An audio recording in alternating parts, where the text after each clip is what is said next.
Tanya aja dia baik-baik. Apa alasannya? Kok tiba-tiba emosi? Saya tidak emosi, memang nada saya harus keras. Maaf Pak. Gak apa-apa Mas Yus, Gimana? disampaikan Mas Yus. Jangan takut, lebih baik sekarang terbuka supaya kedepannya beres. Silahkan disampaikan. Kenapa tiba-tiba Mas Yus emosi? Siapa-siapa, Bagaimana supaya ceritanya? nanti ini Silakan. jangan lagi Maaf. Shalom saudara-saudara yang terkasih dalam Tuhan kita Yesus Kristus.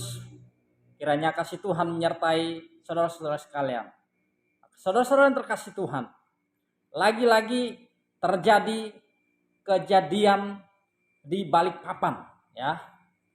Perilaku yang tidak menyenangkan, di mana ada sekelompok masyarakat yang mengatasnamakan agama. Saya melihat dari agama Islam, ya. Sekelompok ini diduga mereka menyegel gereja Pantai Kosta yang ada di Balikpapan. Tentunya perilaku seperti ini sangat-sangat merugikan pihak tertentu, secara khusus orang Kristen yang ada di Balikpapan. Saya tidak tahu kenapa banyak sekali di beberapa daerah, secara khususnya di Pulau Jawa, tindakan-tindakan seperti ini sering kali terjadi, bahkan terus berulang kali terjadi. Tetapi yang apesnya, ya, tindakan yang dilakukan oleh oknum ini, mereka menyegel gereja Pantai Kosta yang ada di Balikpapan, mendapat respon atau mendapat perlawanan dari tokoh adat masyarakat yang ada di Balikpapan, yaitu tokoh adat Dayak.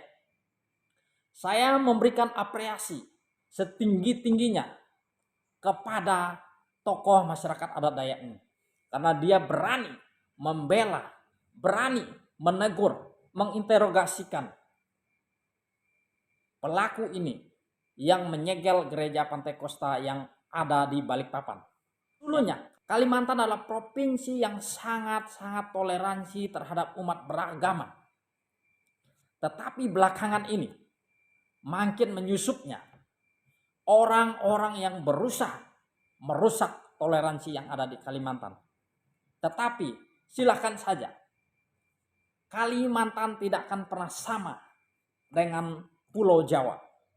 Di Pulau Jawa silahkan kalian bebas melakukan tindakan anarkis, penyegelan gereja, penutupan gereja secara sepihak. Tetapi jangan coba-coba untuk melakukan untuk main hakim sendiri. Karena Kalimantan ini adalah provinsi toleransi, di mana ada orang-orang suku daerah, ya, secara khusus Dayak, yang dengan tegas membela keadilan, mempertahankan toleransi yang ada di Indonesia. Karena itu saya mengapresiasi setinggi-tingginya terhadap masyarakat tokoh adat Dayak ini. Karena hal seperti ini harus ditegakkan dengan seadil-adilnya. Orang-orang yang berusaha merusak toleransi yang ada di Indonesia, secara khusus di Kalimantan Barat nih, harus disikap, harus diberikan pelajaran. Dan kita lihat ketika dia diinterogasikan oleh kepala adat masyarakat Dayak ini, dia hanya tertunduk, terdiam, ditanya siapa yang mengajak, dia tidak bisa menjawab. Ini membuktikan bahwa dia hanya jagonya dengan massa yang banyak. Tetapi ketika diinterogasikan oleh tokoh adat Dayak, dia tidak berkutik dan dia tidak bisa berbicara apapun. Nah, inilah hal seperti ini juga harus dicontoh oleh kota-kota lain.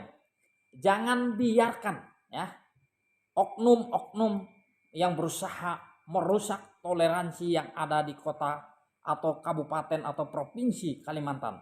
Demikian juga dengan di daerah lain.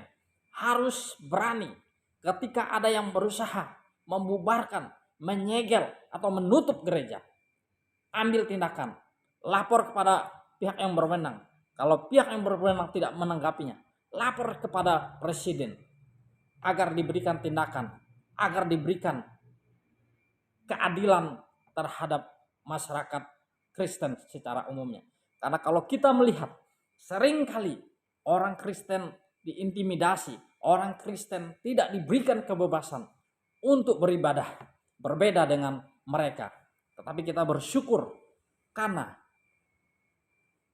tokoh adat Dayak ini memberikan perlawanan, memberikan keadilan kepada gereja yang ada di Balikpapan, sehingga gereja tersebut tidak jadi disegel, tidak jadi ditutup, tapi pada akhirnya dilakukanlah secara damai, dan akhirnya plang gereja GPDI yang ada di Balikpapan itu dapat terpasang kembali oleh oknum yang melakukan tindakan main hakim sendiri, yang merugikan dirinya sendiri. Saya kira semoga hal seperti ini tidak akan terjadi lagi di daerah-daerah manapun, karena setiap orang berhak menjalankan ibadah dan kepercayaannya masing-masing tanpa ada gangguan dari pihak manapun.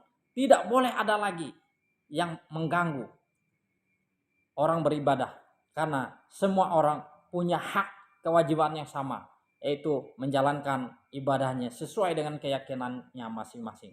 Tuhan Yesus memberkati kita semuanya.